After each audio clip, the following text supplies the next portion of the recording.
kasih Bapa dalam surga. Kami bersyukur buat segala kebaikan Tuhan yang Tuhan selalu beri kepada kami. Bahkan Tuhan tidak pernah menghentikan kasih. Dia beri kami kuasa untuk kami bisa lewati dalam kehidupan kami. Kami berterima kasih Tuhan atas kekuatan yang selalu Tuhan berikan. Kalau sampai kami hari ini di bulan kedua di tahun 2024, itu bukan karena gagah kami, tapi karena kuasa-Mu Tuhan tetap nyata dalam kehidupan kami. Nah, inilah yang membuat kami tetap selalu rindu, selalu ingin bersama dengan Engkau Tuhan. Firman yang kami dengar hari ini akan menegur kami, mengingatkan kami, bahkan memperbaiki kami, bahkan mengajar kepada kami semuanya. Untuk kami hidup dalam kesukaannya Tuhan. Kami siapkan hati kami Tuhan dengan firman yang siap. Mari sama-sama katakan amin, haleluya. Puji nama Tuhan, silakan duduk, shalom. Bilang kiri kanan, Tuhanku luar biasa. Saya senang lihat saudara punya antusias dalam memuji Tuhan. Itu hebat, haleluya. Ya, kiranya itu akan saudara barengi juga dengan kehidupan kita yang juga harus hebat. Amin. Nah, saudara-saudara yang kasih dalam Tuhan, ya. Terima kasih buat Ibu Gembala, Bu Hati yang sudah mengundang saya boleh ada di tempat ini. Dan hampir kira-kira saya sudah 7 tahun yang lalu ada di tempat ini. Tapi kalau hari ini masih ada dan saudara tetap setia, itulah yang diinginkan Tuhan. Amin. Bilang kiri kanan tetap setia. Orang dihargai kalau dia punya uang. Seringkali itu terjadi. Orang hanya menghargai seseorang yang beruang. Ketika uang itu mereka tidak miliki lagi, maka penghargaan itu hilang. Ada orang yang dihargai karena titel, karena gelarnya banyak. Sehingga orang lain kadang-kadang mereka sangat menghormati orang-orang yang bergelar, orang yang punya titel yang begitu banyak. Tetapi ketika titel itu tidak lagi berlaku. Kadang-kadang kalau saudara menjadi seorang doktor, di dalam usaha saudara, apapun yang saudara sedang kerjakan, pada saat saudara berusia 62 tahun, itu semua saudara menjadi normal kembali. Dimanapun data saudara sudah tidak ada lagi. Di kementerian pun data saudara sudah terhilang. Karena saudara sudah menjadi alumni. Kalau saudara dihargai karena saudara pintar.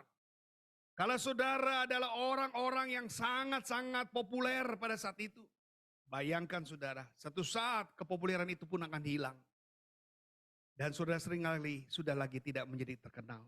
Banyak artis-artis yang kehidupannya begitu menurun, bahkan miskin ketika dia sudah tidak dipakai lagi dalam stasiun TV. Olahragawan pun demikian, ketika dia terkenal dia begitu dieluk-elukan. Tapi ketika dia sudah tidak lagi bermain sebagai pemain atau olahragawan, dia tidak lagi dikenal.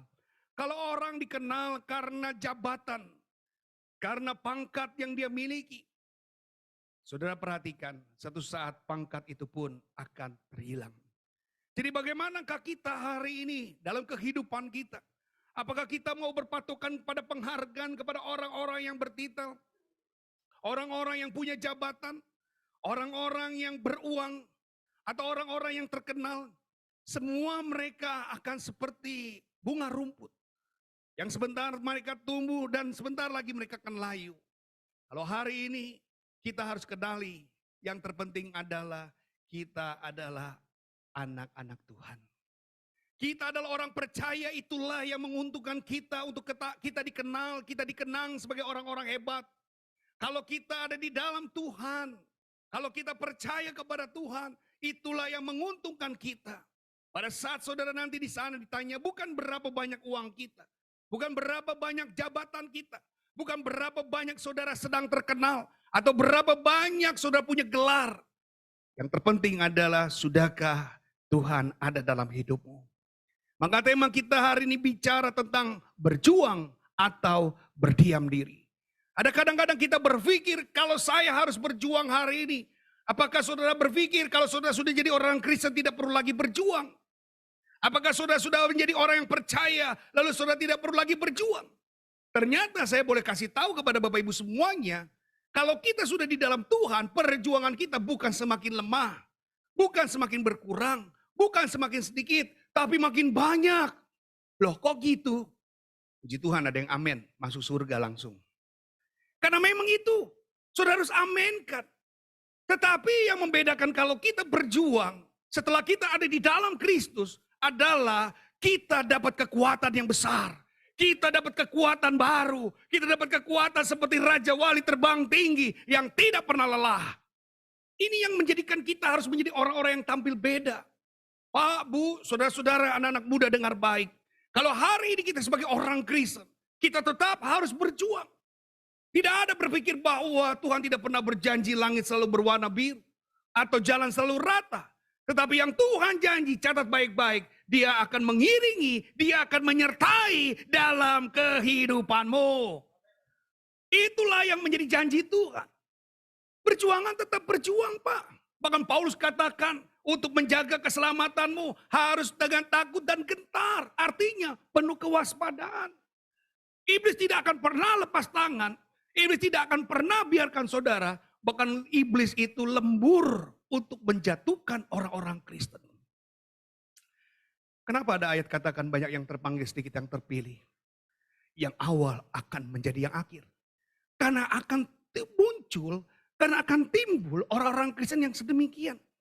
Awalnya berapi-api, begitu semangat. Tapi ketika ada masalah, mereka tidak sebagai orang yang lemah sekali. Mereka seperti orang yang tidak berdaya. Mereka seperti orang yang tidak berguna. Apakah kekristenan mau begini terus? Apakah kekristenan mau diberikan contoh yang seperti ini terus? Padahal perjuangan kita jauh ke depan lebih sulit. Kita baru masalah hidup, kita sudah pengen mati. Kita baru masalah kehidupan, kesehatan, kita sudah pengen mati. Padahal perjuangan kita, firman Tuhan katakan, melawan darah dan daging. Penghulu-penghulu, roh-roh jahat di dalam dunia ini. Artinya kita harus berjuang. Kekristenan harus tetap bertahan. Kekristenan tetap harus menjadi nomor satu dalam kehidupan kita. Belum tentu orang Kristen semuanya itu masuk dalam kerajaan surga loh. Belum tentu yang ada dalam satu gereja ini mereka masuk dalam kerajaan surga. Tetapi saya yakin kalau saudara betul-betul berjuang dengan sungguh-sungguh, memakai baju jirakan perang, berkasutkan keadilan, berikatkan kebenaran, semua yang saudara kenakan itu menjadi pedoman dalam kehidupan saudara, saya yakin saudara akan menjadi orang-orang yang terpilih. Saya boleh kasih tahu, iblis nggak takut kamu baca Alkitab. Iblis nggak takut kamu ke gereja. Iblis nggak takut kamu berdoa. Iblis nggak takut kamu ikut komsel manapun. Iblis nggak takut kamu hafal Alkitab. Nggak. Tapi yang iblis takut, catat baik-baik. Ketika engkau punya intimasi dengan Tuhan dengan benar. Ketika engkau punya keintiman benar di hadapan Tuhan, itulah yang iblis takuti. Ada kadang orang baca Alkitab tapi dia tidak masuk dalam kepala dia. Ada orang berdoa tapi dia tidak konsentrasi 5 menit doanya.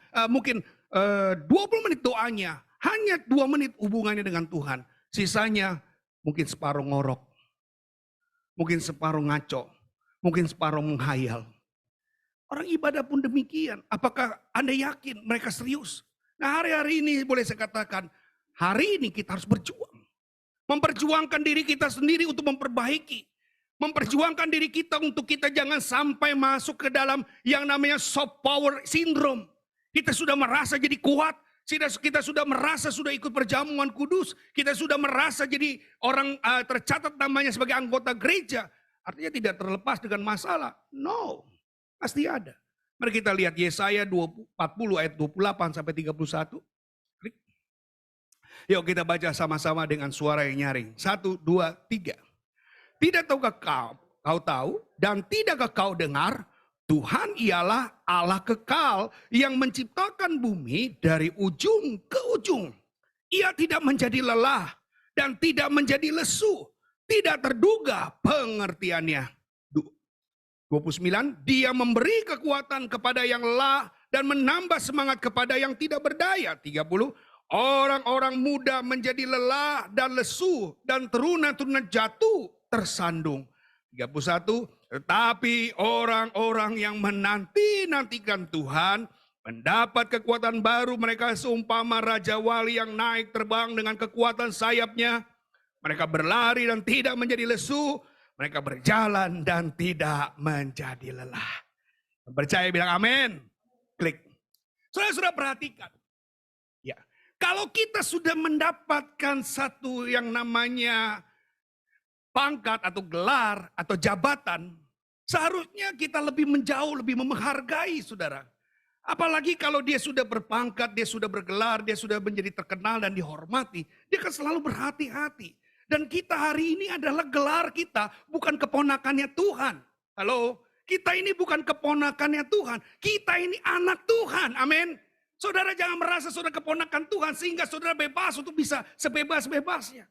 Kenalkan baik bahwa dia adalah Tuhan yang kekal. Jadi jangan segala apapun kita bicara dengan sembarangan. Kita harus jaga perkataan kita. Karena kata-katamu menentukan bagaimana mental seseorang. Makin banyak orang bicara, makin ketahuan orang itu siapa. Betul nggak? Makin banyak dia bicara, makin ketahuan dia siapa. Kalau kita anak Tuhan, ambillah perkataan-perkataan positif. Katakanlah kata-katakan yang bijak. Jangan kata-katakan yang melemahkan. Sehingga kalau kita anak Tuhan, yakin Tuhan yang kita sembah bukan Tuhan Allah yang sembarangan. Bagaimana kita menjadi orang yang bernilai? Bagaimana kita menjadi orang Kristen yang menjual? Kalau kita sendiri tidak ada daya tariknya.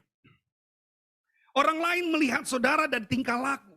Orang lain melihat saudara dari perkataan. Orang lain menilai saudara dari sikap saudara. Kalau sikap, perkataan, dan pikiran kita itu tidak sama sekali membangun, apa yang menjadi kebanggaan Tuhan. Padahal sudah tahu Tuhan kita adalah Tuhan yang kekal. Tuhan yang memberi kekuatan, yang tidak pernah lelah, yang tidak pernah lesu, bahkan tidak terduga pengertiannya. Artinya dia sangat smart sekali.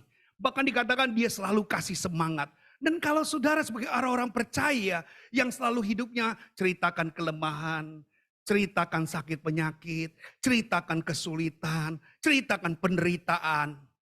Loh, mungkin orang bilang gini, Cece bukannya rajin ke gereja?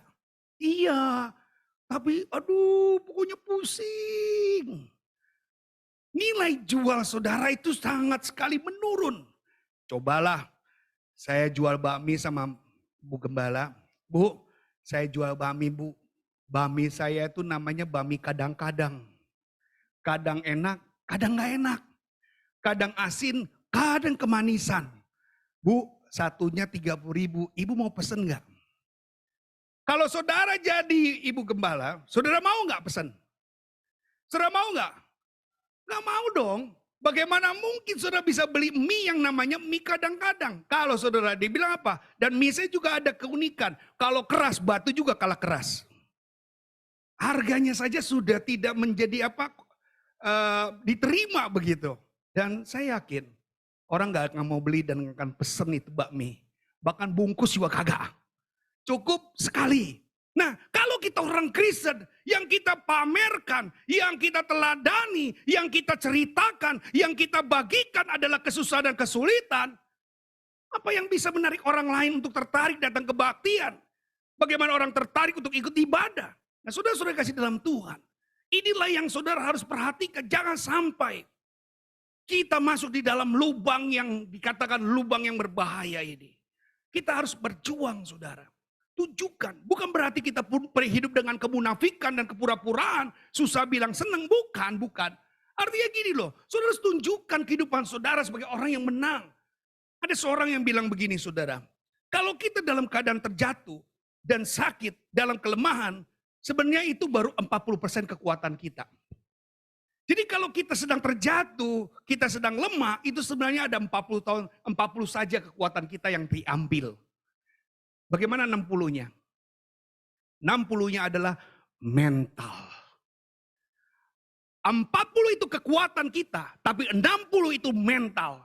Orang boleh jatuh. Dia pernah bilang, saya boleh miskin, tapi jangan hina saya. Betul kan? Betul kan? Siapa berani bilang begitu? Karena mentalnya. Mental dia gak punya uang, tapi dia gak pernah teriak bokeh. Dia gak punya uang, tapi dia gak pernah mau punya niat minta-minta. Itu mental. Yang percaya bilang amin. Saudara, kalau orang susah tapi gak minta-minta, 60% yang kerja. Mental dia, gua gak mau. Biar gua susah, gua gak akan pernah pinjam duit sama dia. Gua gak akan pernah minta-minta. Itu 60% adalah mental. Nah, kadang-kadang kita ini 60-nya kekuatan, 40-nya mental. Yang selalu menjadi peminta-minta. Lu gak tahu diri ya, gue lagi susah nih, tolonglah gue. Lu temen-temen apa sih? Nah, itu berarti 40%-nya mental. Tetapi kalau saudara ingat, bukan keponakan Tuhan, tapi anak Tuhan. Tepuk tangan bagi Allah kita. Apa artinya kebanggaan Tuhan? Dia adalah Tuhan yang memberi kekuatan. Apa artinya dia menjadi Allah yang Tuhan Allah kekal? Dia menjadi orang yang tidak lelah dan tidak lesu dan tidak terduga pengertiannya. Bahkan dia yang selalu memberikan semangat. Tapi kita selalu menunjukkan kelemahan, dan kelemahan. Klik berikutnya. Saudara-saudara yang kasih dalam Tuhan, mari kita jaga. Kalau kita tidak bisa menunjukkan, kita tidak bisa menirukan, kita tidak bisa memberi keteladanan, bagaimana anak-anak muda yang lainnya? Hari-hari ini di Korea, di Jepang, bahkan di negara-negara lainnya, kekristenan itu mulai menjauh. Kenapa? Karena mereka nggak suka dengan yang namanya cara bagaimana orang Kristen percaya. Mereka tuh nggak mau belajar dengan yang namanya iman. Iman adalah dasar dari segala sesuatu yang kita harapkan, bukti dari segala sesuatu yang tidak kita lihat. Anak muda nggak suka yang kayak gitu. Anak muda misalnya gini, gue kerja gue dapat duit dan itu gue pakai, udah selesai. Dan ini sudah mulai kalah, yaitu teknologi dengan firman. Sebenarnya nggak kalah, firman tetap menjadi nomor satu. Tapi anak-anak muda, kenapa bisa terjadi seperti itu? Karena kita, Pak, Bu, kita ini figur bagi mereka. Kita ini adalah keteladanan bagi anak-anak muda. Bagaimana anak-anak muda bisa menjadi letih dan lesu, menjadi terjatuh dan tersandung karena kehidupan kita. Kita ini keteladanan. Kalau dia lihat dari papa mamanya penunjukan iman yang sungguh-sungguh. Kalau orang tuanya menunjukkan iman yang benar, saya percaya anak-anak muda akan melihat apa yang Bapak Ibu lakukan. Kita nggak bisa menutup-nutupi. Kita menjadi keteladanan. Firman Tuhan sendiri kita nggak pernah dijadikan yang tersembunyi, enggak. Tapi kita adalah garam, kita adalah pelita yang harus dilihat, yang harus melebur. Maka hati-hati Bu, ada orang bilang begini, apabila mental seseorang dijatuhkan satu kali, maka perlu ada 20 kali pujian. Jadi kalau kadang-kadang kita jadi orang tua bilang gini, kok gereja kita setia, ajak dia kebaktian. Tapi kalau lagi marah, kita lost control. Anak kita bilang, bego lu. Terus mamanya bilang, Pak kok dibegoin? Diam, gue lagi ngajarin dia. Memang bego ini anak. Sudah tahu? Ketika anak ini dikatakan atau dimarahi dengan kata bego, harus ada kata 20 pujian untuk membangun mental dia kembali lagi menjadi sama. Kita harus bilang apa? Kamu hebat, kamu luar biasa. Gak cukup hanya 2 orang. Kenapa anak-anak itu bodoh, menjadi tolol? Karena apa? Orang tuanya tidak menunjukkan keteladanan. Bagaimana dia mau mengenal Kristus? Karena Bapa di dunia saja tidak menunjukkan seperti Bapa di surga. Bapa di dunia ini terlalu galak. Kalau dia anggap Bapa di dunia saya galak, tapi Bapa di surga pasti lebih galak. Saudara, sadarkah kita bahwa kita adalah orang-orang yang memang punya sistematis dalam bekerja? Yang kita lakukan itulah yang dilihat. Yang kita lakukan itulah yang dicontoh. Jadi hati-hati. Ketika ada mental seseorang dilemahkan, pelayan Tuhan dikatakan bodoh, malas, maka perlu ada 20. Istri pun demikian, suami pun demikian. Saya tanya suami istri, siapa yang paling galak di rumah kalau lagi marah? Istri apa suami? Nanti pengakuannya sama gembala. Saudara-saudara, ingat baik-baik. Ketika ucapanmu itu menurunkan seseorang derajatnya, maka perlu ada 20 kali membuat derajat dia bisa kembali. Kalau enggak, apa yang kamu katakan terjadi pada orang itu. Jadi saudara-saudara, orang-orang muda butuh figur. Orang-orang muda butuh keteladanan. Dan saudaralah ditugaskan Tuhan memberikan keteladanan. Jangan suruh anaknya berdoa kalau kita pun gak suka berdoa. Jangan suruh anak baca Alkitab kalau kamu juga gak pernah baca Alkitab. Kamu harus lakukan ini. Kamu harus kerjakan ini supaya apa yang difirmankan itu terbukti dan terjadi. Yang percaya bilang amin.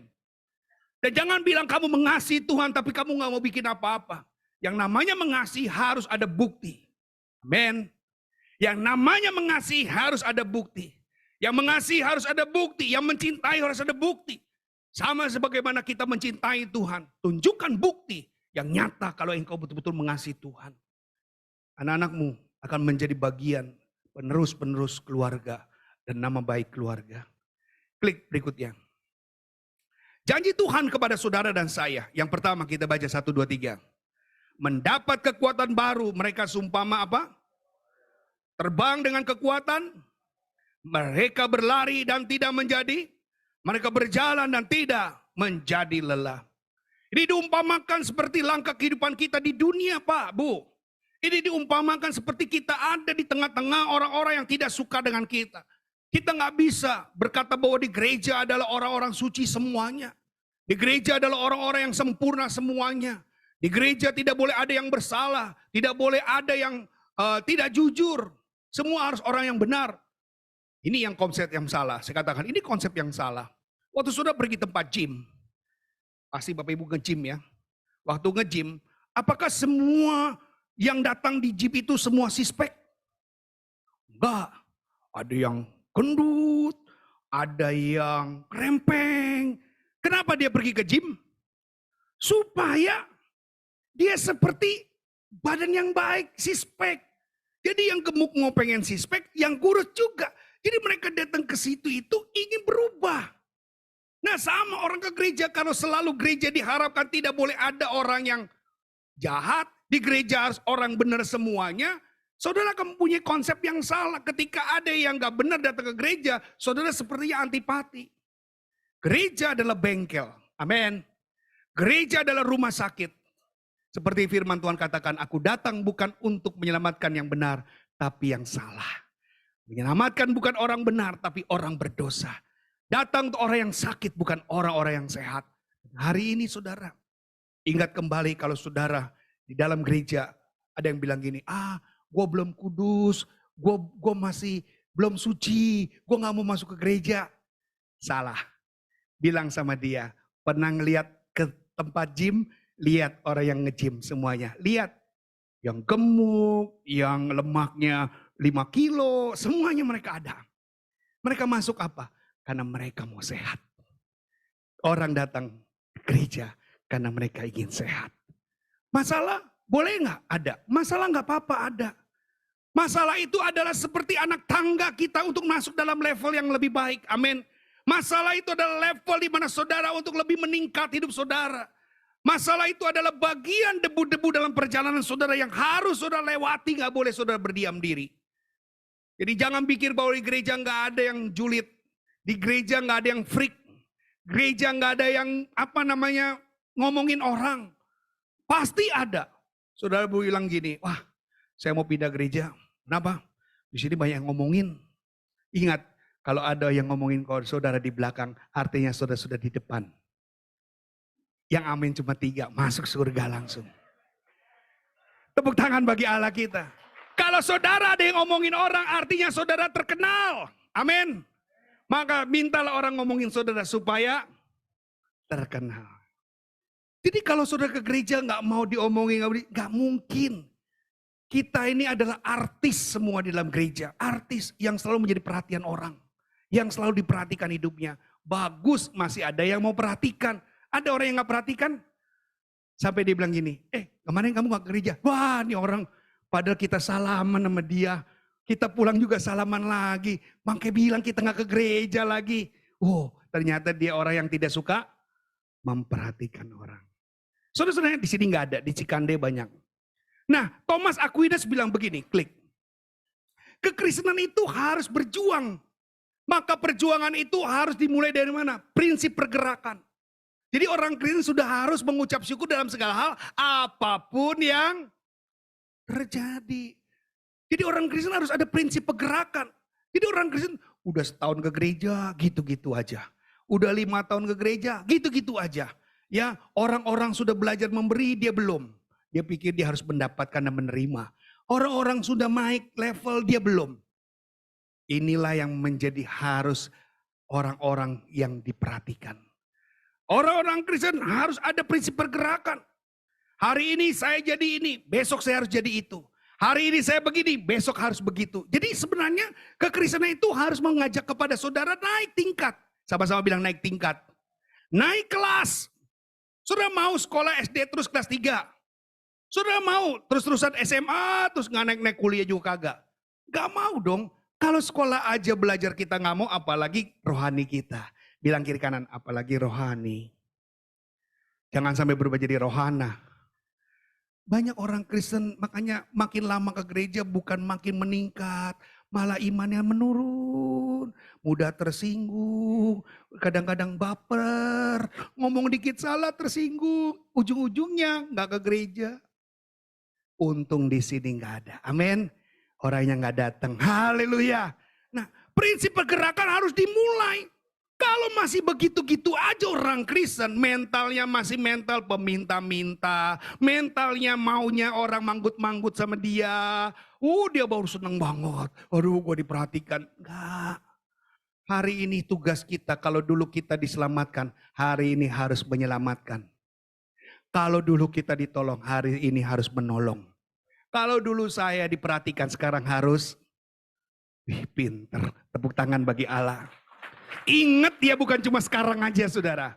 Dulu diperhatikan, sekarang memperhatikan. Sama kayak kita, waktu belum kawin, kita dapat angpau. Kalau udah kawin, kasih angpau, keluar angpau. Jangankan belum punya anak aja kau mesti kasih angpau. Gara-gara kebanyakan ponakannya diatur. Yang masih sekolah aja ya, yang udah kerja nggak ada. Padahal belum nikah, tetap aja dia ngatur-atur sendiri. Padahal nggak boleh. Ya, kan nggak kebagian saya. Jadi saudara ingat, dulu diperhatikan, sekarang memperhatikan. Dulu ditolong, sekarang harus menolong. Dulu dulu diberi, sekarang memberi. Tepuk tangan bagi Allah kita. Kemudian sebab akibat harus tahu. Kalau saya hidup nggak benar, maka akan terjadi seperti ini. Kita harus tahu, jadi sebenarnya kebenaran itu bukan hanya di dalam gereja. Kebenaran itu dalam diri kita. Kalau saya ngomongin orang, ingat loh, saya akan diomongin loh. Kalau saya berbuat baik, pasti Tuhan akan memberkati saya. Kalau saya setia, pasti Tuhan akan setia. Amin. Sebab akibat harus dirasakan. Dan saya nggak boleh nyakiti orang lain, supaya orang lain itu jangan sakit, supaya orang lain jangan terluka, dan saya jangan memulainya. Itu yang harus dimulai. Jangan sampai kita berpikir bahwa kita nggak kenal yang namanya sebab akibat. Kalau di dalam firman Tuhan bilang tabur, apa yang kamu tabur? Yang ketiga, ketidakkekalan dan kekekalan. Tahu, saudara harus imani hanya di dalam Yesus. Jadi orang-orang Kristen, kata Thomas Aquinas, harus berani menyatakan kebenaran. Yesus berani loh saudara. Yohanes 14:6. Akulah jalan, kebenaran, dan hidup. Tidak ada seorang pun. Tuh, cuma Yesus yang berani ngomong kayak gitu. Tidak ada seorang pun yang datang kepada Bapa kalau tidak melalui aku. Yesus bicara pada kekekalan hanya di dalam Dia. Makanya saudara, apapun yang terjadi jangan bergeser. Tetap Yesus. Apapun yang terjadi. Apapun yang terjadi di dalam hidupku, selalu ku berkata, dalam segala hal yang terjadi tetap ku berkata. Yang keempat, derajat kesempurnaan. Ini yang tadi saya katakan, makin lama orang Kristen bukan makin loyo. Makin lama orang Kristen harus tunjukkan perbedaannya. Harus tunjukkan levelnya. Harus tunjukkan yang namanya kedewasaannya. Jeremia Rim pada usia 50 sebelum dia meninggal, 40 tahun dia sebelum meninggal dunia, dia bilang begini dalam bukunya. Hari-hari ini gereja bukan masalah uang. Masalah dalam gereja bukan uang. Tapi terlalu banyaknya bayi-bayi rohani dalam gereja. Pahami saudara? Terlalu banyak bayi-bayi rohani dalam gereja. Kenapa? Karena tidak dewasa. Ternyata gereja akan punya masalah ketika jemaatnya rata-rata anak-anak bayi. Saudara pasti bukan bayi lagi. Bayi tahu kan? Kalau nggak diperhatikan, nangis. Kalau nggak dilihat, nangis. Kalau nggak ditolong, nangis semua. Tapi hari ini saya percaya Thomas Aquinas mengingatkan kita harus memiliki derajat kesempurnaan. Yang kelima, desain dunia. Timotius bilang apa? Hari-hari ini hari bukan semakin baik, tapi semakin jahat. Catat baik-baik. Kalau kita tidak memiliki desain dunia, artinya gini, kalau dunia seperti ini, kita mainkan seperti ini. Ini loh kita, keberadaan kita sangat bermanfaat. Bukan mengikuti dunia, tetapi kita yang menggambarkan dunia. Karena ingat, kita adalah pewaris-pewaris tata kerajaan Allah. Amin. Pewaris kerajaan tata Allah harus menguasai semuanya. Dan inilah yang Tuhan tunjuk. Artinya, kita harus berjuang. Saudara lihat gambar ini, klik. Bagaimana Elisa dan Elia. Mereka juga berjuang. Mereka mendapatkan sesuatu yang terbaik dari Elisa pada saat itu. Dia gak minta apa-apa, dia bilang apa? Berilah setengah rohmu kepadaku. Saudara-saudara, ini adalah sesuatu yang harus dimiliki oleh orang percaya. Perjuangan itu dimulai bukan dari dulu. Perjuangan kita sudah mulai sejak kita mengenal Tuhan, itu sudah mulai dengan berjuang. Dan saya percaya, saudara akan berani untuk berjuang, untuk menghadapi setiap persoalan dan masalah. Dan kini saudara mendapatkan satu jaminan yang Tuhan mau berikan kepada saudara-saudara yang seiman dan kekasih-kekasih Tuhan. Paulus pun berjuang, ya. Paulus berjuang dengan mati-matian sampai dia ditolak, sampai dia di penjara, sampai dia dihianati terus-menerus dalam kehidupan Paulus. Tapi dia ikuti dengan apa yang menjadi kesukaannya Tuhan. Klik berikutnya. Kita baca sama-sama. 1, 2, 3.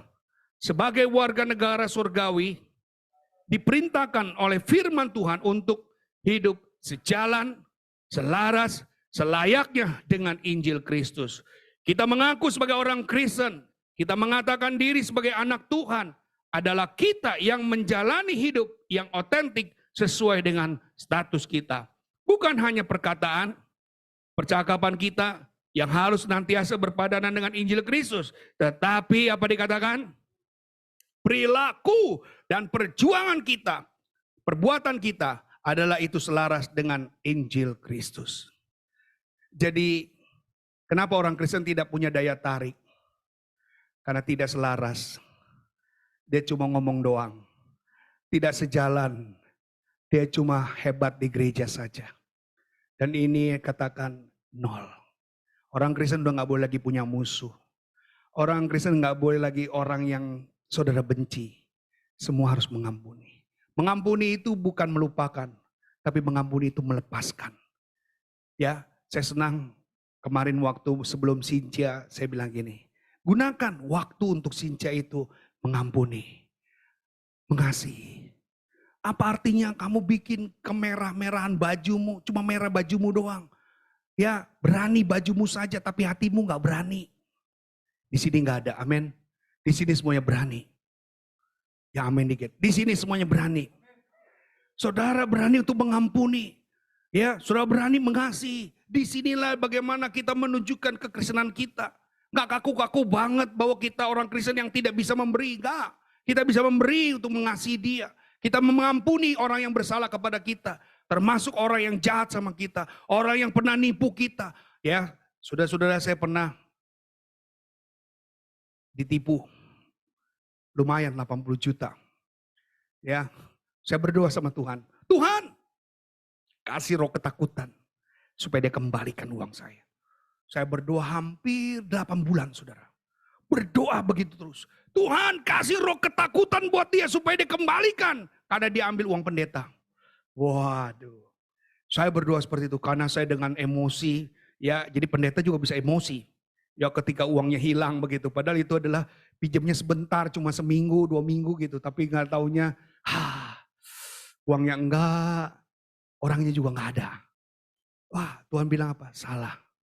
Kamu nggak boleh doa berikan roh ketakutan. Apa yang saya harus doa? Tuhan berkati dia. Bener, saya doai dia. Tuhan berkati dia. Berkati dia. Gimana dia mau bisa datang sama kita balikin uang orang dia kasih roh ketakutan? Maka kita doakan berkati dia. Saya berdoa sampai hampir kira-kira 5-4 bulan. Uangnya balik gak? Enggak juga. Tapi sampai hari ini gak balik. Tapi dia ketawa. Orang Kristen gitu ditipu 80 juta ketawa. Ya memang begitu saudara, tepuk tangan dulu buat Tuhan. Ingat saudara, ingat kalau di mana hartamu tinggal di situ hatimu berada loh. Maka kalau kamu mikirin sakit hati terus-terusan kamu gak akan move on. Yang ada on. Iya kan? Saya mengampuni dia. Memang 80-nya gak balik bu, gak balik.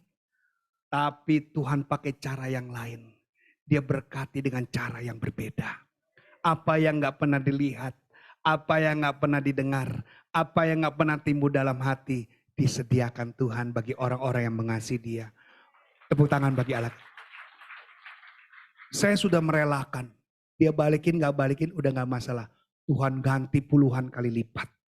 Itu cara Tuhan. Amin. Tapi hati kita merdeka. Kalau tidak hati saya terus tersangkut dengan yang namanya kebencian. Tapi saya gak mau. Makanya saya bilang kita buru-buru move on. Kalau kamu ada yang dikasakiti, dikecewakan, ampuni dia. Tuhan kadang-kadang kebencian kita, kejahatan kita, itulah yang menutup pintu berkat. Maka ampuni dia. Dan jangan kita masuk dalam lubang yang sama. Udah sering kali dipinjam duit, ditipu, terus ngasih lagi pinjam. Itu mah namanya bukan pintar, namanya nggak move on. On. Tapi kalau saudara sudah belajar seperti itu, saya sudah belajar, ada yang datang sama saya, Pak mau pinjam uang, berapa? 5 juta. Aduh, saya nggak ada.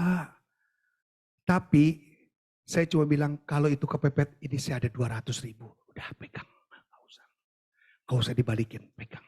Saya gak pikir apa-apa, saya lepaskan.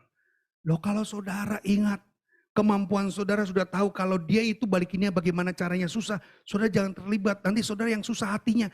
Kecuali kalau saudara berkelimpahan, lihat orang susah, kasih dia, udah kasih, gak apa-apa, silakan. Tapi kalau saudara masih juga butuh dan perlu, dan istrimu gak tahu, rame di rumah. Rame, ya. Jadi saudara-saudara hari ini, mari kita jadi pejuang-pejuang, bukan pejuang yang konyol, tapi pejuang yang menjadi pemenang. Amin. Klik berikutnya. Pak Yoel, apa dampak kalau saya jadi pejuang? Dampaknya, klik. Yang pertama, hidupmu lebih tangguh. Hidup kita harus menjadi lebih tangguh. Kenapa? Karena pemenang. Pemenang-pemenang itu bukan orang yang gak pernah kalah, tapi pemenang adalah orang yang selalu jatuh bangkun. Jatuh bangkit, jatuh berdiri. Itulah pemenang. Tepuk tangan bagi Allah kita. Bukan orang yang selalu berdiam diri, tapi orang yang mau bergerak. Maka dikatakan inilah orang-orang yang berjuang, mereka akan semakin tangguh. Dia gak lagi kemakan dengan omongan orang, dia gak pernah lagi kemakan waktu dia diceritain orang, dia tetap pandang Yesus.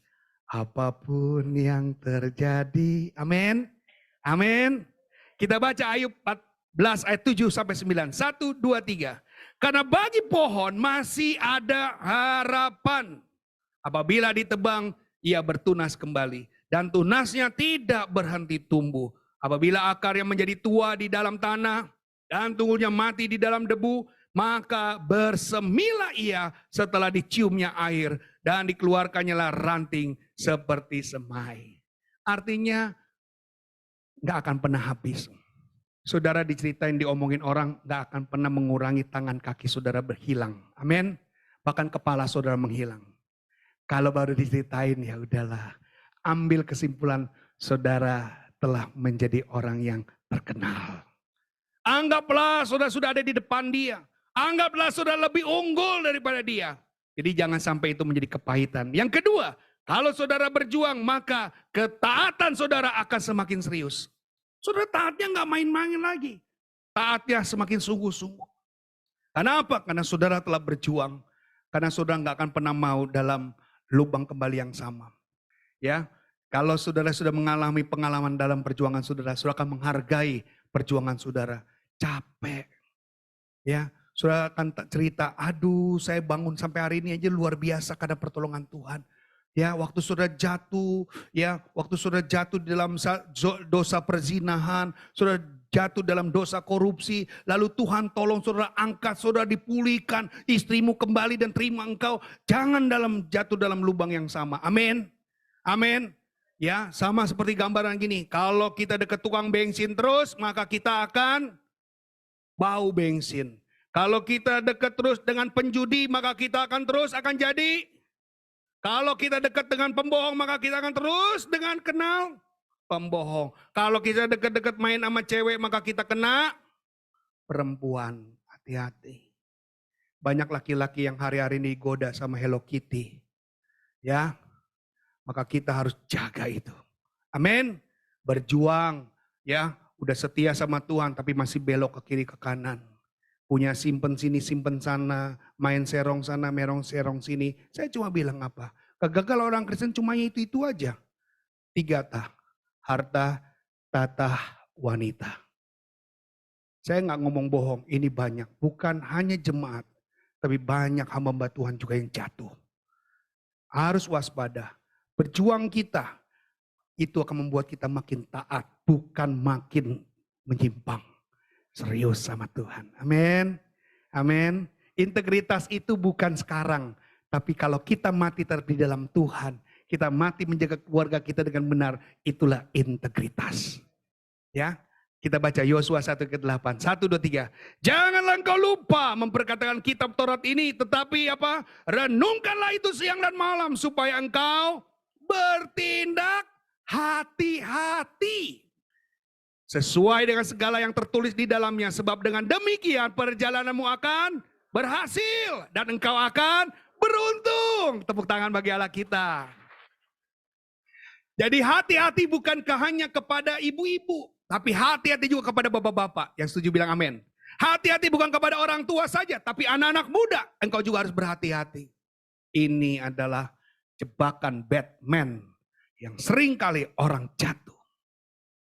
Tawaran-tawaran dosa itu begitu muluk-muluk. Iblis itu lembur untuk melemahkan kita. Yang terakhir, kalau saudara berjuang, maka saudara akan beroleh keselamatan. Keselamatan, pasti. Sisi juang kita akan dinilai Tuhan. Perjuangan kita dalam dunia dinilai Tuhan. Dan semuanya itu patut Anda dapatkan keselamatan. Roma 10 ayat 9-14, kita baca sama-sama 1, 2, 3.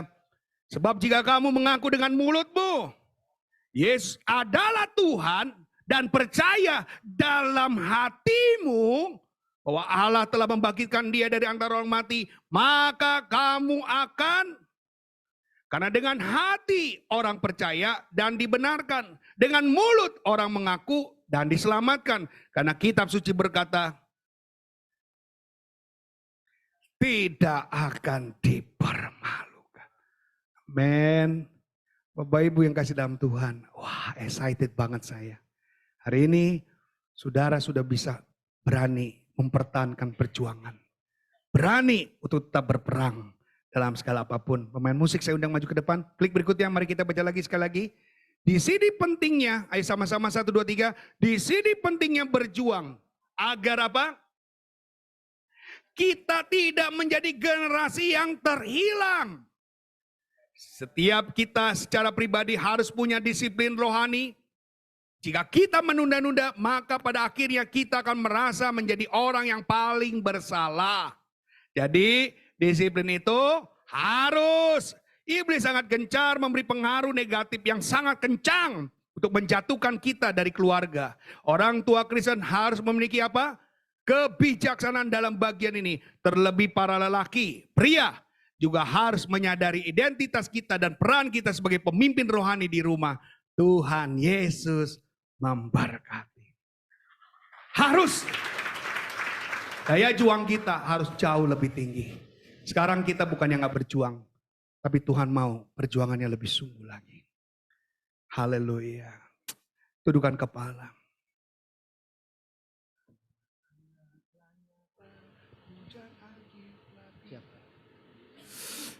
Tuhan sayang dengan kita semuanya. Tuhan Yesus mengasihi saudara.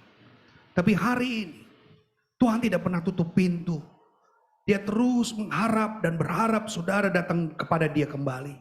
Firman Tuhan katakan Matius 11 ayat 28, mari datang kepadaku, hai yang letih lesu dan beban berat, maka aku akan memberikan kelegaan kepadamu. Apapun yang sedang kau hadapi hari ini, beban apapun yang kau sedang gumuli hari ini, percayalah. Kekristenan perlu perjuangan. Yeremia Rim tadi katakan, hari-hari di gereja bukan masalah uang, tapi banyaknya bayi-bayi rohani yang tidak mau berjuang, yang hanya mau berdiam diri, yang hanya mau diperhatikan. Tugas kita sudah berbeda. Selayaknya kita hari ini sudah menjadi guru-guru.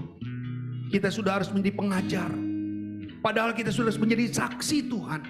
Tapi terhenti hanya mengurusi bagian hidup kita terus. Hari ini bangkit. Bangkit. Untuk kau berdiri.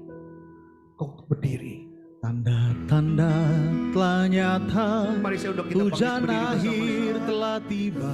Letakkan tangan kananmu di dada. Allah sedang Dengarkan lagu ini. melawat umatnya. Supaya kita sadar. Tidak terus menerus Ladang menjadi seorang yang telah hanya bertobat ketika firman disampaikan. siap untuk Tapi bawalah pertobatan ditumbang. dalam hidupmu sehari-hari. Banyak jiwa Ketika engkau salah, engkau sudah menanti sadar. uluran Karena ada sebab tangan akibat. kita. Engkau sudah sadar engkau adalah orang-orang yang berbeda. Desain dunia adalah hari-hari bukan semakin baik tapi semakin jahat. Tanda-tanda Berubah dengan prinsip perubahan. Prinsip penerangkan. Kalau engkau sudah menjadi orang Kristen, apa yang engkau harus lakukan? Tidak harus lagi gembala-gembor untuk mengubah. Tapi hidupmu yang sendiri engkau harus bawa dalam perubahan itu. Engkau sadar dengan sendirinya. Kalau engkau tidak dalam jalan yang baik, engkau tidak dalam kelakuan yang benar, engkau tidak perlu lagi dimarahi. Karena engkau sudah sadar. Karena kita lupa. Kita pilihan. Kita bukan di lotre, kita bukan diundi, tapi kita dipilih. Amin. Pada segala bangsa. Kalau hari ini datang pasangan suami istri, engkau boleh bergandengan tangan. Engkau boleh bergandengan tangan, saling menguatkan. Kalau engkau datang sama anak-anakmu, bergandengan tangan. Kalau engkau ada dengan teman-temanmu, engkau juga boleh bergandengan tangan. Kita perlu dukungan, kita perlu dukungan, kita perlu kekompakan, kita perlu kebersamaan. Gereja ini dibangun karena kebersamaan. Gereja ini dibangun karena kekompakan. Mari kita sama-sama. Yang lemah dikuatkan, yang takut diberikan keberanian, yang bimbang diberikan ketetapan hati, yang sakit disembuhkan, yang lemah dikuatkan. Senantiasa dengan kasih Tuhan. Biar kuasanya Terima kasih Bapa. dinyatakan. Oh haleluya. Bangkitlah gereja Bangkit gereja Tuhan. pandang sekelilingmu. Amin. Haleluya. Generasi ini Tuhan, generasi ini. Selamatkan ya Tuhan. Haleluya. Haleluya. Sekali lagi angkat pujian ini. Kalau saudara bisa nyanyikan lagu ini nyanyikan. Tanda-tanda telah nyata, hujan akhir telah tiba. Allah sedang melawat umatnya. Ladang selam menguning, siap untuk dituang. Banyak jiwa menanti uluran tangan kita. Tuhanlah, Tuhanlah, nyatakan kemuliaannya pada segala bangsa. Biar kuasanya dinyatakan berlimpah. Bangkitlah gereja Tuhan, pandang sekelilingmu. Generasi ini selamatkan ya Tuhan. Ini doaku. Generasi ini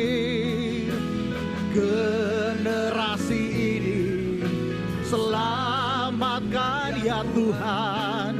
Ini doa. Sekali lagi generasi ini selamatkan ya Tuhan. Ini doaku. Haleluya. Bapak, terima kasih, kami bersyukur Tuhan kebenaran firman-Mu boleh memerdekakan setiap kami. Terus ajar kami banyak hal, jangan pernah berhenti Tuhan. Sehingga kami boleh ditemukan tidak bercacat dan tidak bercela di hadapan Tuhan. Kali Tuhan datang kali yang kedua menjemput setiap kami. Kami memberkati hamba-Mu Pastor Joel Zakaria di dalam nama Yesus. Ada hikmat, marifat, urapan yang baru, pewahyuan yang baru turun melimpah buat hamba-Mu. Dimanapun hamba-Mu melayani, banyak jiwa-jiwa dimenangkan. Tuhan pakai lebih dahsyat bahkan sampai ke bangsa-bangsa Tuhan. Terima kasih Bapak, di dalam nama Yesus kami berdoa dan kami mengucap syukur. Yang sudah diberkati Tuhan sama